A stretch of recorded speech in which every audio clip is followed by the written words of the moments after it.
देखो हमने जो रोटेशन वाला जो चैप्टर था उसका जो मेजर पार्ट था जहां से लगभग एक क्वेश्चन आना है, that is moment of inertia. वो मोमेंट ऑफ इनर्शिया कल की क्लास तक हमने क्या कर लिया था, कंप्लीट कर लिया था। और मेरे ख्याल से सबने क्वेश्चंस कर भी लिए होंगे, है ना? सबने क्वेश्चंस कर लिए हैं, सबको फॉर्मूले भी याद है, सबको, है ना? सबको फॉर्मूले याद है ना? अभी पूछे थे सबने बता दिए, सब बढ़िया बढ़िया। अब इसमें जो अगला जो पार्ट है that is very important, that is torque. देखो रोटेशनल मोशन के अंदर टॉर्क वही काम करेगा जो काम ट्रांसलेशनल मोशन में कौन करता था, फोर्स जो करता था। समझ में आया? रोटेशनल मोशन में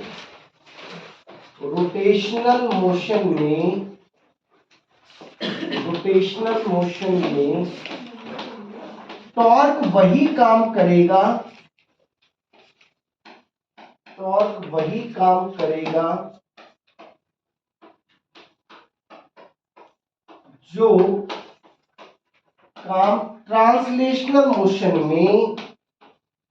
जो काम ट्रांसलेशनल मोशन में कौन कर रहा था, ट्रांसलेशनल मोशन में फोर्स कर रहा था।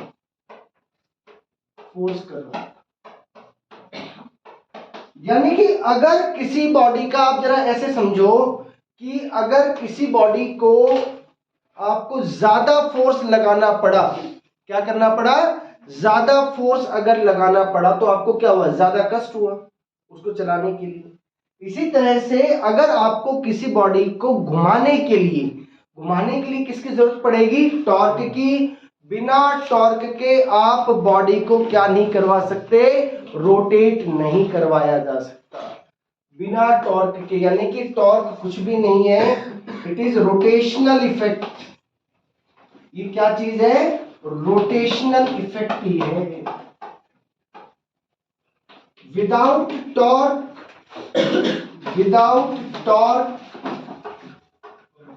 a body cannot be rotated।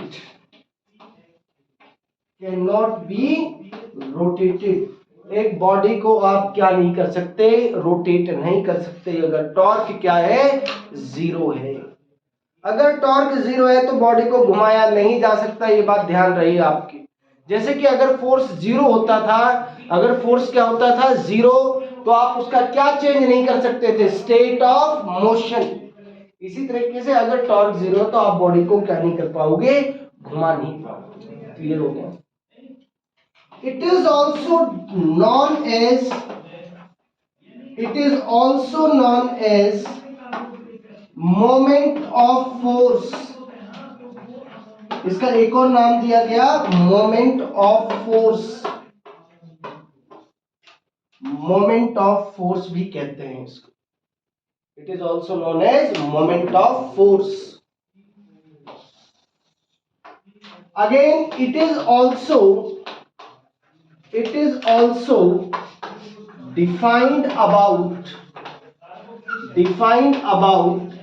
N axis और पॉइंट।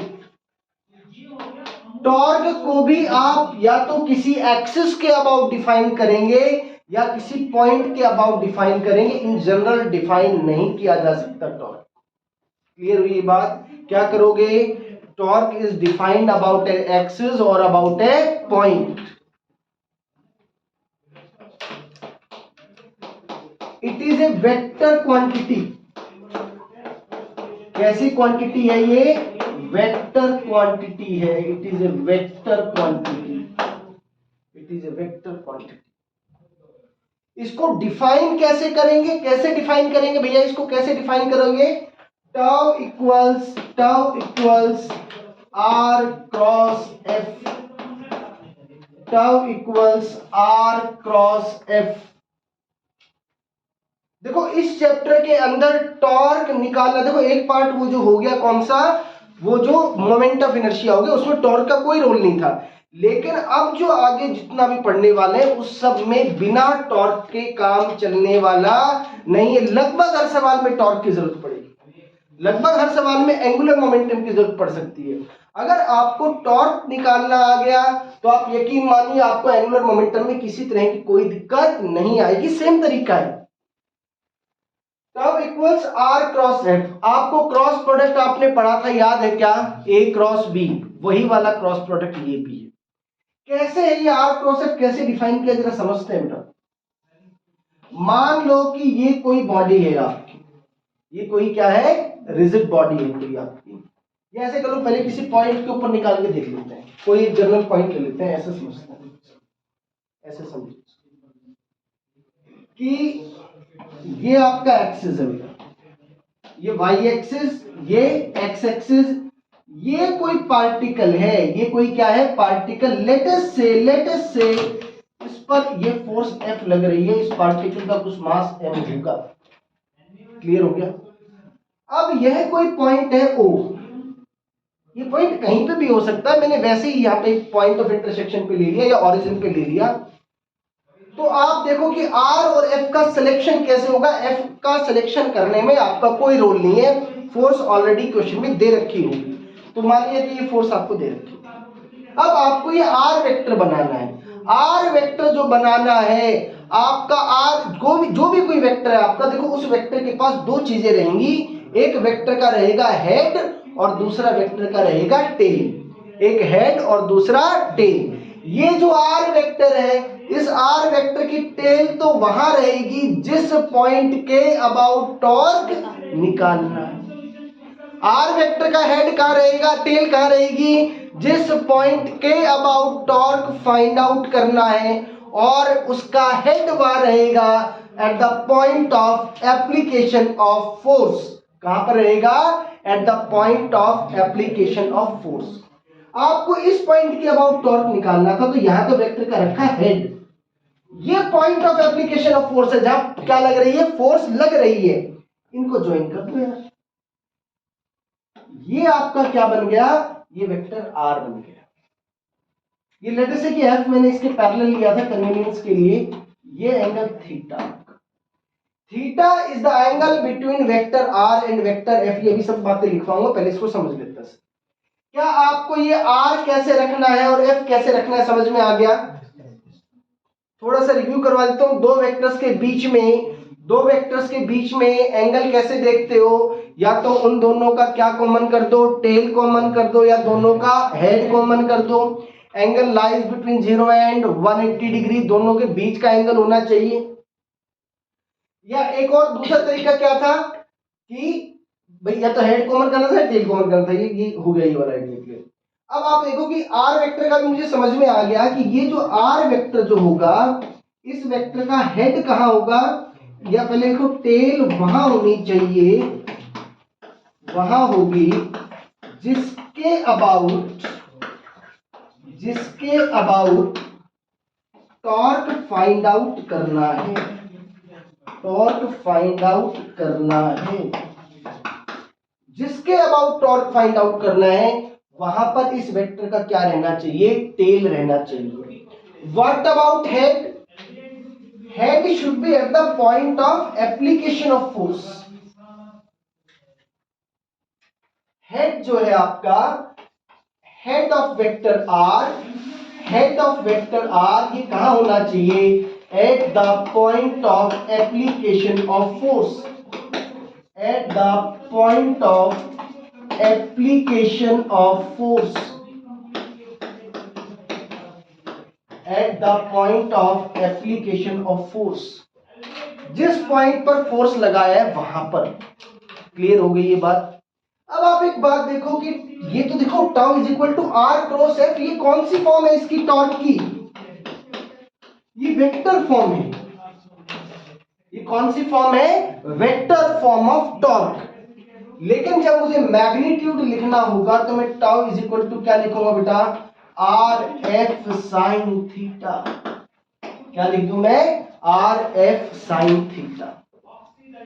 इसको ऐसे लिखो जरा, tau is equal to F into R sine theta. क्या लिख दूं, is equal to tau is equal to F R sine theta.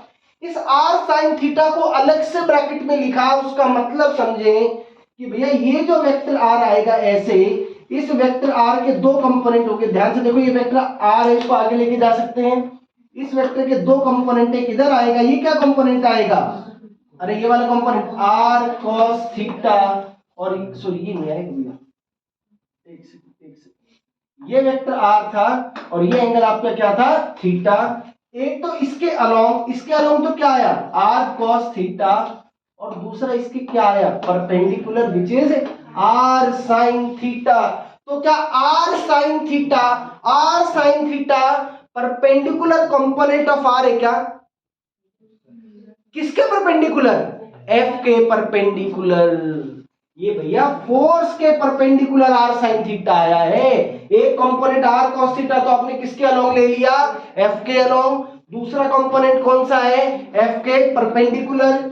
मैं इसको लिख सकता हूं tau is equal to F into R perpendicular. R perpendicular मतलब component of r vector perpendicular to force। Magnitude निकालने का एक बढ़िया फॉर्मूला ये भी है आपका, tau equals F into R perpendicular, यानी कि फोर्स या लाइन ऑफ फोर्स पर जिस पॉइंट के अबाउट टॉर्क निकालना है उसका क्या फाइंड आउट करें, परपेंडिकुलर डिस्टेंस। वही आपका क्या आएगा, टॉर्क आ जाएगा, उन दोनों को मल्टीप्लाई कर दो। लेकिन सर इसको एक और तरीके से भी तो लिखा जा सकता है। वो तरीका क्या है, R into F sine theta, R into F sine theta. अब उस एफ साइन थीटा का मतलब भी समझ लो, क्या है एफ साइन थीटा का।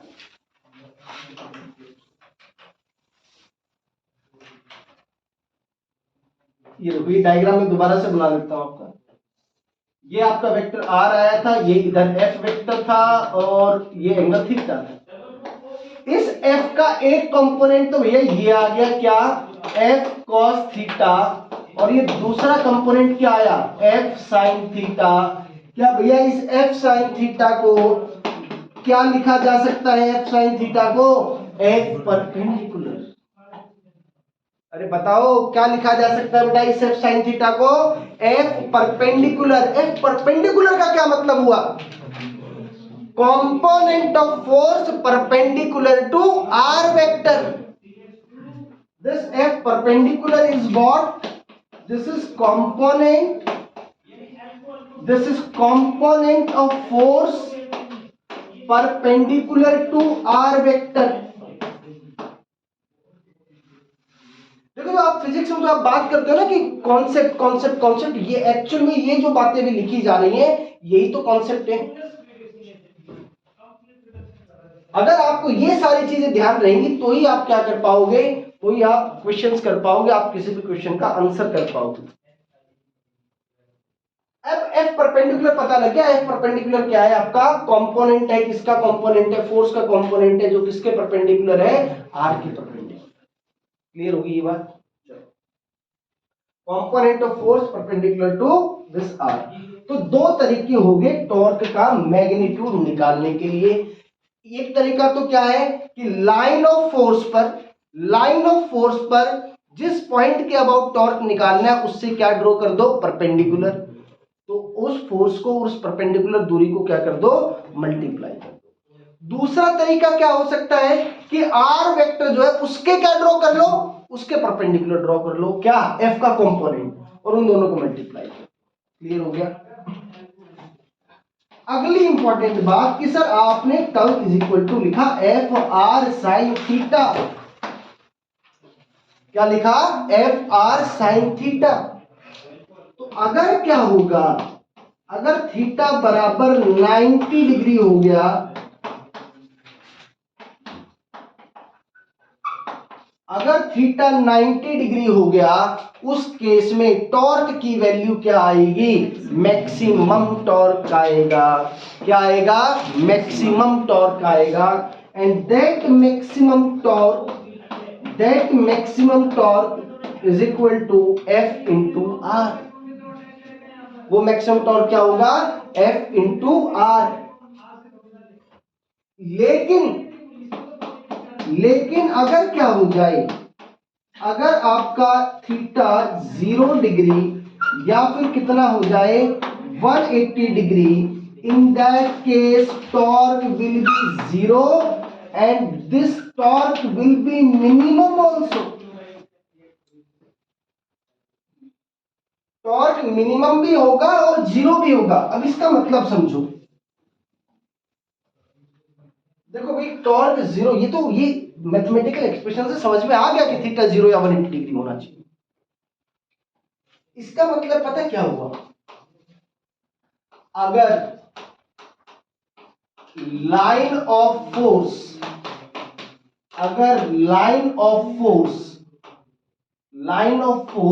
उस पॉइंट से पास कर जाए, उस पॉइंट से पास कर जाए जिसके अबाउट टॉर्क फाइंड आउट करना हो,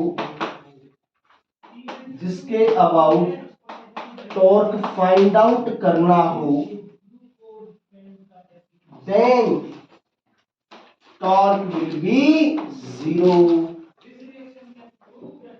जिस पॉइंट के अबाउट, ध्यान से सुने, जिस पॉइंट के अबाउट आपको क्या करना है, जिस पॉइंट के अबाउट आपने टॉर्क पता लगाना है, या जिस एक्सिस के अबाउट आपको टॉर्क फाइंड आउट करना है, अगर लाइन ऑफ फोर्स या सिंपली आपका फोर्स अगर उससे क्या कर जाए, पास कर जाए, तो उसके कारण से टॉर्क क्या आएगा, 0 आएगा। फॉर एग्जांपल इस वाले केस में इस फोर्स के पास दो कंपोनेंट थे, एक F cos थीटा और दूसरा F sin थीटा। क्या F cos थीटा का टॉर्क में कोई रोल आया क्या? क्यों? क्योंकि लाइन ऑफ फोर्स किससे पास कर रही है, उस पॉइंट से जिसके अबाउट आपने क्या निकालना था, टॉर्क निकालना। आ रही है कुछ बात समझ में? अरे बात समझ में आई? फॉर एग्जाम्पल देखो बड़ा सिंपल सा फंडा लेते हैं। ये कोई पहिया है और मैं कहता हूं कि अपने को इस बॉडी का क्या पता लगाना है, अपने को इस बॉडी का टॉर्क पता लगाना है अबाउट सेंटर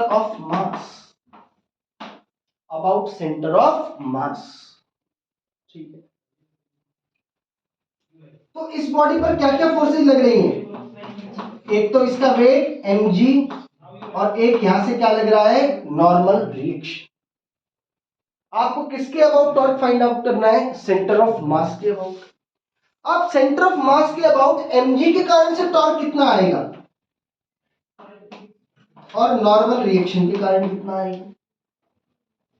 ये वही पॉइंट है जिसके अबाउट आपको क्या करना है, टॉर्क फाइंड आउट करना है। क्या यही लाइन ऑफ फोर्स है?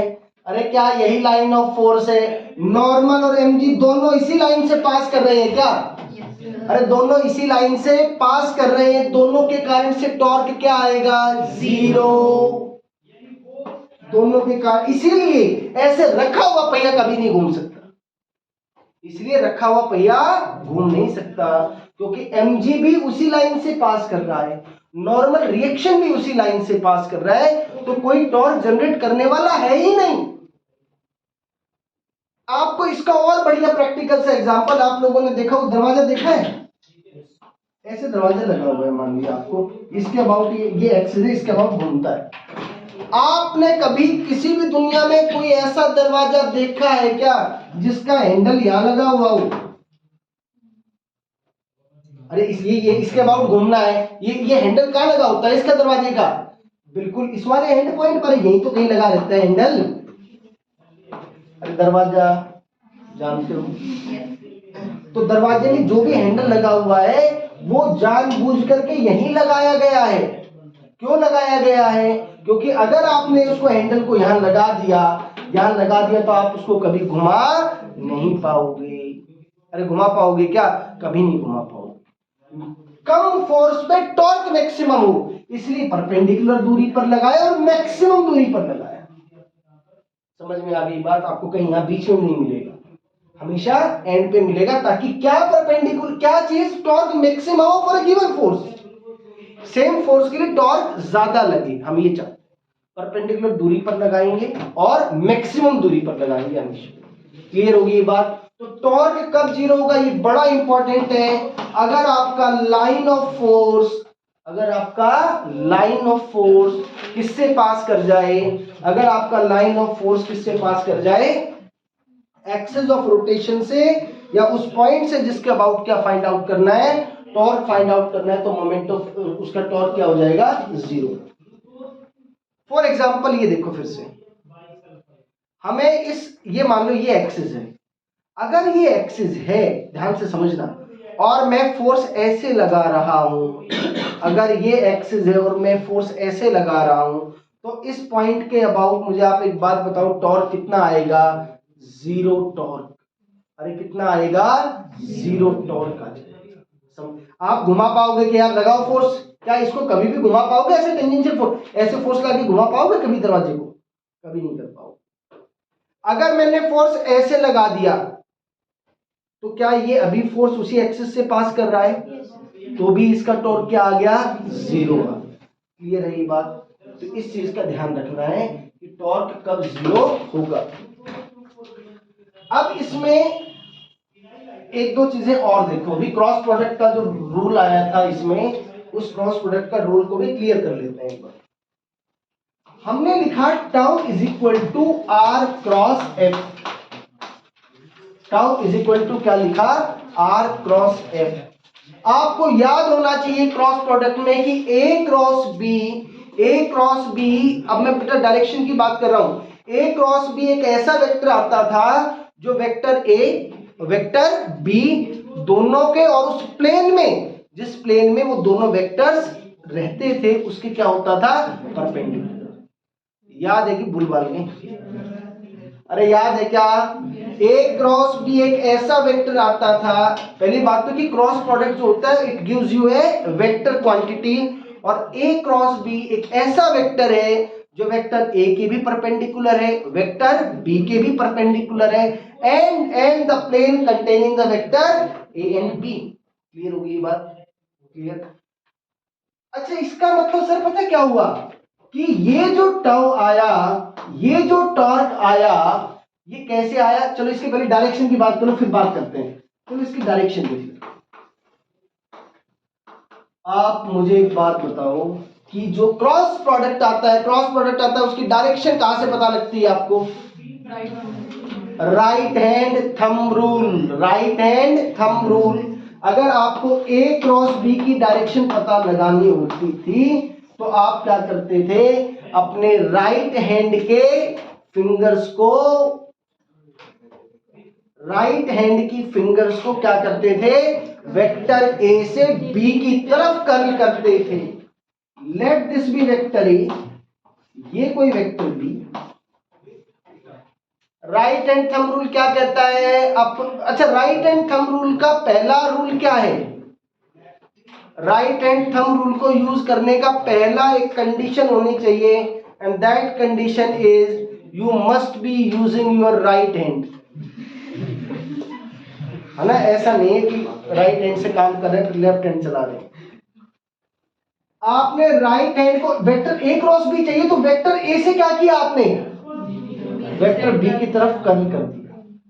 Then thumb will give you the direction of A cross B. तो आप देखो आपका थंब जो आ रहा है, थंब खा रहा है आउटवर्ड। अब आप मुझे एक बात बताओ, देख के बताओ, ये मान लो कि ये थंब ही है, इन दोनों के बीच में एंगल कितना है, इन दोनों के बीच में, क्योंकि ये वेक्टर इस प्लेन के क्या है, परपेंडिकुलर, और इस प्लेन में जितने भी वेक्टर्स एग्जिस्ट करेंगे उन सब के क्या होगा, परपेंडिकुलर। ये बात क्लियर है?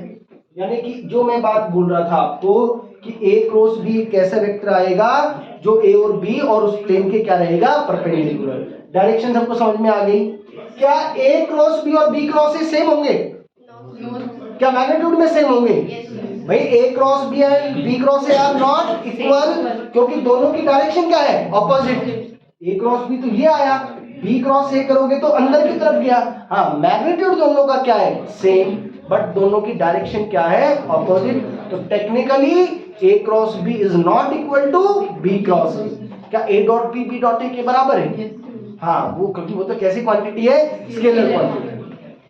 ओके, तो ये कहानी समझ में आ गई, डायरेक्शन भी समझ में आ गया है। यानी कि सर टॉर्क जो होगा, torque is perpendicular to vector R. पहली बात, अगर टॉर्क आर के परपेंडिकुलर है तो अगर दो वेक्टर्स 90 डिग्री है तो उनका डॉट प्रोडक्ट क्या आना चाहिए, 0। ये आपका आया हुआ सवाल नीट के अंदर, टाउ डॉट आर बराबर 0, टाउ डॉट आर बराबर 0। Next condition, tau is perpendicular to force also. तो टॉर्क और फोर्स का डॉट प्रोडक्ट भी क्या आएगा, टॉर्क और फोर्स का डॉट प्रोडक्ट भी आपका क्या आएगा, 0 आएगा।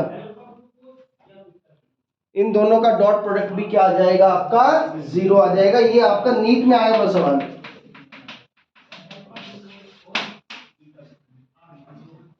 सो tau is equal to R cross F, उसकी डायरेक्शन पता लग गई और ये डॉट प्रोडक्ट वाला रिलेशन पता लग गया। मैग्नीट्यूड कैसे निकालना है हमें ये भी पता लग गया, 0 किस किस कंडीशन में होगा ये भी पता लग गया। चलो अब एक छोटा सा क्वेश्चन करते हैं। पहले बताओ, यहां तक का जो ये थ्योरेटिकल पार्ट हमने बताया है, यहां तक कोई डाउट है क्या? आपको आर वेक्टर का हेड टेल का होना चाहिए, पता होना चाहिए, टॉर्क का मैग्नीट्यूड कैसे निकालना है ये पता होना चाहिए, और टॉर्क की डायरेक्शन कैसे निकालना है ये पता होना चाहिए, टॉर्क आर और एफ के दोनों के परपेंडिकुलर होगा ये पता होना चाहिए। ठीक है, चलो let us do a question. इस तरह का क्वेश्चन जनरली आपको देखने को मिल जाएगा, कैसे, find the moment of force, find the moment of force, let us say कि F is equal to, कुछ लिख लिया आपने कैसे, 3i cap minus 2j cap plus k cap, moment of force at 2, minus 1, 3 about point P, और इसके coordinate लिखे तो 1, 0, 2 ऐसे। इस तरह का सवाल आपको प्रीवियस क्वेश्चंस में काफी मिलेंगे, इस तरह के क्वेश्चंस आपको कि इसके अबाउट बताओ, या डायरेक्टली ये थोड़ा सा डिफिकल्ट, मतलब थोड़ा सा लेवल बढ़ा दिया मैंने, वो ओरिजिन भी लिख देता है कई बार डायरेक्ट कि ओरिजिन के अबाउट बताओ, ओरिजिन के अबाउट। देखो फोर्स का तो मुझे पता लग गया, फोर्स तो आपको दे रखा है, लेट अस से कोई फोर्स है और फोर्स की वैल्यू आपको मालूम है 3i cap minus 2j cap plus k cap. पहले तो आप समझे, आपको क्या ये बात समझ में आई कि आपको टॉर्क निकालना है?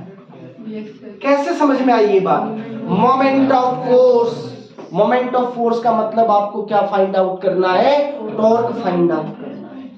मोमेंट ऑफ फोर्स लिख लीजिएगा, मोमेंट ऑफ फोर्स का मतलब आपको टॉर्क फाइंड आउट करना है। आपको क्वेश्चन में वेक्टर फॉर्म गिवन है, कैसी फॉर्मेट गिवन है बेटा, वेक्टर फॉर्मेट गिवन है, तो मैं कौन सा फॉर्मूला इस्तेमाल करूंगा सर, मैं आर क्रॉस एफ फॉर्मूला ही इस्तेमाल कर सकता हूं। लेकिन मुझे आर नहीं पता, मुझे आर नहीं पता। अब सवाल को समझो, फोर्स तो क्लियर होगी, फोर्स एट दिस, यानी कि फोर्स जो लग रही है वो इस पॉइंट पर लग रही है, और find the moment about the point, इस पॉइंट के अबाउट क्या करना है, टॉर्क फाइंड आउट करना है। यानी कि सर यहां पर क्या पॉइंट मिलेगा आपको, ये वाला मिलेगा कि P मिलेगा, अरे ये वाला मिलेगा 2 minus 1, 3, इसने लिख तो दिया फोर्स एट दिस, P के अबाउट टॉर्क निकालना, ये P हो गया -1, 0, 2, और ये आपका वेक्टर R हो गया। अब इस वेक्टर R को कैसे लिखोगे, अरे वेक्टर R का आपने टेल कहां बनाया, जिस पॉइंट के अबाउट टॉर्क निकालना है वो पॉइंट P था, P पॉइंट ये हो गया। Point of application of force पर क्या होना चाहिए था, आपका हेड होना चाहिए था, हेड है वहां पे। वेक्टर कैसे लिखोगे आप, final coordinate minus initial coordinate, तो minus minus plus i cap -1 -0 J cap plus 3 -2 K cap. R vector is equal to 3 I cap minus J cap plus K cap. क्या आपको यहां तक आर वेक्टर निकालने में कोई तकलीफ हुई क्या? बताओ भैया।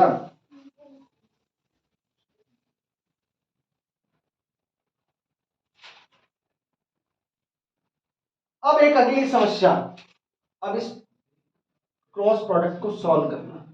क्या आप लोगों को एक क्रॉस प्रोडक्ट सॉल्व करना आता है क्या? कैसे सॉल्व करते थे? वो डिटरमिनेंट वाले मेथड से। अरे याद आ रहा है क्या आपको? टाउ इज इक्वल टू, अब मेरे को टाउ की वैल्यू फाइंड आउट करता हूँ। एक ऐसी टेबल बनाई जाती थी, यहाँ आई कैप जे कैप के कैप लिख दिया जाता था, ये प्लस माइनस प्लस लिख दिया जाता था। आर क्रॉस एफ लिखना है तो सबसे पहले क्या लिखना पड़ेगा? आर के कोफिशिएंट्स।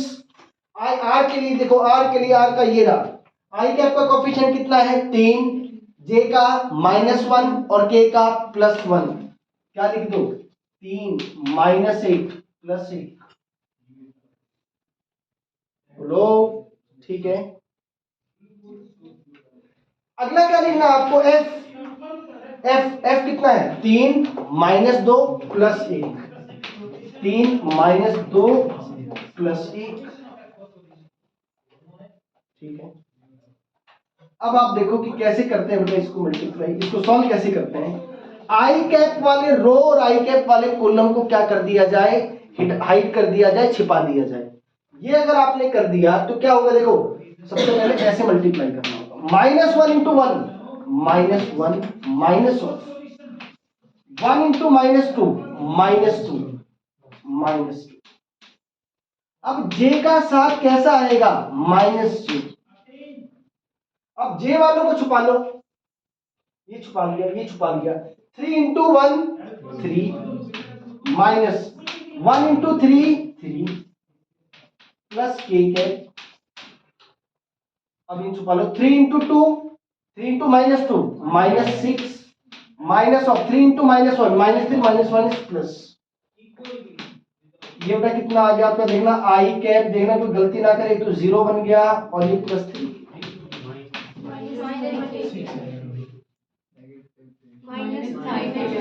क्या कह रहे हो? हाँ -3 के कैप, बिल्कुल बिल्कुल बिल्कुल -3। This is the torque. अगर आपको कहते हैं कि अबाउट ऑरिजिन, क्वेश्चन और आसान हो जाता। अबाउट ऑरिजिन होता तो क्या? 2 -0 2 आई कैप, -1 -0 माइनस आई कैप, सीधा ये लिख देते, इसी यही लिख देते, सीधा ऐसे लिख दिया जाता। तो एक क्वेश्चन तो टॉर्क का इस कैटेगरी का पूछा जा सकता है कि आपको क्या दे दे? आपको फोर्स दे दिया जाए, आपको कौन सी फॉर्मेट में फोर्स दे दिया जाए? वेक्टर फॉर्मेट के अंदर फोर्स दे दिया जाए। आपको 2 पॉइंट्स दे दी जाए कि इस पॉइंट पर तो फोर्स लग रहा है और इसके अबाउट टॉर्क निकालें। तो सारा खेल इस वेक्टर आर को जचाने का है कि वेक्टर आर कैसे फाइंड आउट किया जाए। वेक्टर आर कैसे फाइंड आउट करोगे? हेड और टेल पकड़ोगे। हेड कहां रखोगे? फोर्स पर, और टेल कहां रखोगे? उस पॉइंट पर जिसके अबाउट टॉर्क फाइंड आउट करना है। क्लियर है ये? अब इसमें देखो एक और कैटेगरी का क्वेश्चन जो बनता है वो ऐसा,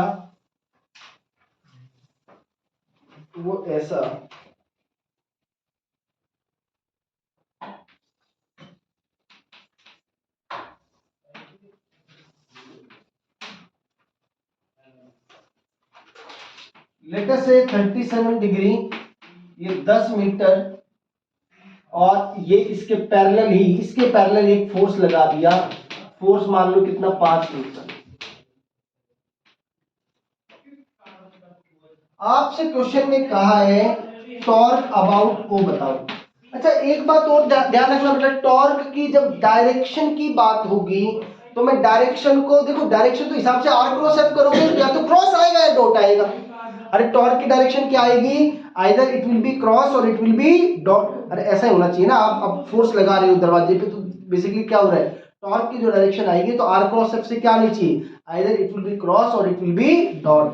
लेकिन हम टॉर्क की डायरेक्शन की बात करेंगे क्लॉकवाइज और एंटी क्लॉकवाइज कि अगर आर क्रॉस एफ को करने में आपकी फिंगर्स क्लॉकवाइज डायरेक्शन में टर्न कर रही है, then the sense of rotation will be clockwise, और अगर एंटी क्लॉकवाइज आ रहा है तो the sense of rotation will be anticlockwise. समझ में आ गई? डॉट और क्रॉस से फीलिंग आएगी नहीं टॉर्क की, इसलिए हम क्लॉकवाइज और एंटी क्लॉकवाइज की बात करेंगे। ये क्वेश्चन देखते हैं, इसमें वो पॉइंट के अबाउट टॉर्क फाइंड आउट करना है आपको। तो यार ये तो सीधी सी बात है, ये तो आपका क्या हो गया, हेड सॉरी टेल हो गया, और यहाँ क्या हो गया, हेड हो गया। और अब या तो फोर्स के परपेंडिकुलर क्या बना लो, आर, या तो क्या करो भैया, या तो देखो तरीका मैं बता रहा हूं आपको कि लाइन ऑफ फोर्स पर परपेंडिकुलर ड्रॉ करें फ्रॉम ओ पॉइंट, वो पॉइंट होगा जिसके अबाउट टॉर्क निकालना है। तो अब आप कहोगे सर इससे इस पर कैसे परपेंडिकुलर ड्रॉ करूं? अरे कोई दिक्कत नहीं, ये लो, मैं इसी को क्या बोलता हूं बेटा, लाइन ऑफ फोर्स। जिस दिशा में फोर्स लग रही है उसको एक्सटेंड कर दो, उसको क्या कर दो, एक्सटेंड कर दो। That line is known as line of force. क्या बोलेंगे उसको, लाइन ऑफ फोर्स। अब इससे इस पर क्या, अब आप इस पर परपेंडिकुलर ड्रॉ कर सकते हो, यस बिल्कुल कर सकते हैं सर। ये 37, तो ये वाला एंगल भी कितना हो गया, 37। ये दूरी कितनी है, 10, तो ये वाली दूरी कितनी आ जाएगी, 10 sin 37। अरे कितनी आ जाएगी, 10 sin 37। तो 10 इंटू साइन 37 इज 3/5, तो कितना आ गया ये 6। तो टॉर्क कितना आ गया सीधा 6 इंटू फोर्स कितना है 5। क्लियर है? दूसरा तरीका क्या था, दोनों मेथड कहीं ना कहीं इस्तेमाल हो सकते हैं। फोर्स का वो कंपोनेंट ले लो जो आर के क्या हो, परपेंडिकुलर। तो ये कौन सा कंपोनेंट आएगा बेटा, ये एफ साइन 37। क्या आएगा, एफ साइन 37। तो एफ साइन 37, देखो एफ साइन 37, एफ तो कितना है 5, साइन 37 इज 3/5, और भैया आर की वैल्यू कितनी है 10। आप देखेंगे तो सेम ही आ गया यार, ये तो क्या आ गया, सेम आ गया। तो क्या आप इस तरह से टॉर्क निकाल सकते हो? ये सेकंड कैटेगरी, इस पे और बहुत क्वेश्चन अभी हमने करने हैं। टॉर्क की एसआई यूनिट क्या होगी, SI unit of torque is, बताओ। अरे टॉर्क किसके बराबर है, force into perpendicular distance. Force क्या है, न्यूटन, और दूरी क्या है, metre. Its SI unit is newton metre. Torque की एसआई यूनिट क्या है, newton metre. What about its dimensional formula, dimensional formula of torque is m1l2t minus 2। मेरे ख्याल से ये वाला चीज चेक करो, बताओ।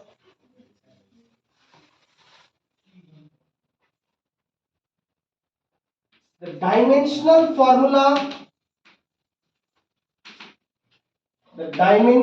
formula of torque is similar to force और आर का मल्टीप्लीकेशन तो वर्क डन में भी आता था। अरे किस में आता था, वर्क। तो किस किस के सिमिलर होगा, एक तो इसका, एक तो भैया वर्क डन हो गया, दूसरा काइनेटिक एनर्जी हो गई, दूसरा पोटेंशियल एनर्जी हो गई। इन सबका जो डायमेंशनल फॉर्मूला है वो टॉर्क के डायमेंशनल फॉर्मूला के जैसा ही आएगा। एक क्वेश्चन ऐसा भी बन सकता है, क्वेश्चन वो बन जाएगा, टॉर्क इसका नहीं बनेगा रोटेशन का, बट एक क्वेश्चन यूनिट डायमेंशन में ये बन सकता है कि अगर दो फिजिकल क्वांटिटीज का, ध्यान से सुनो, अगर दो फिजिकल क्वांटिटीज का क्या सेम है, डायमेंशनल फॉर्मूला सेम है, तो क्या आप उनको ऐड कर सकते हो? ये जरूरी नहीं है। अगर वो कहते कि वी मस्ट ऐड देम, तो नहीं, गलत हो सकता है। आप टॉर्क को वर्क में ऐड नहीं कर सकते। अब ये हो सकता है कि दो अलग अलग दोनों ही टॉर्क हो, तो ऐड किया भी जा सकता है, लेकिन ये जरूरी नहीं कि आप हर बार क्या कर दें, उनको ऐड कर दें। समझ में आई ये बात? इतना पार्ट हम आज की क्लास में करते हैं। आज की क्लास में जो भी थ्योरेटिकल पार्ट हमने ज्यादा किया, कॉन्सेप्चुअल पार्ट ज्यादा किया है, वो सारी चीजें आपको बहुत अच्छे से, अगर आप कल पढ़ के आओगे तो कल की क्लास में आनंद आएगा। वरना आपको लगेगा हमें इस चैप्टर में अब कुछ भी समझ में नहीं आ रहा। Then you will revolve around this chapter, है ना? रोटेशन नाम इसका है, बट घूमोगे आप। इतना कर लो, कल पढ़ के आना है।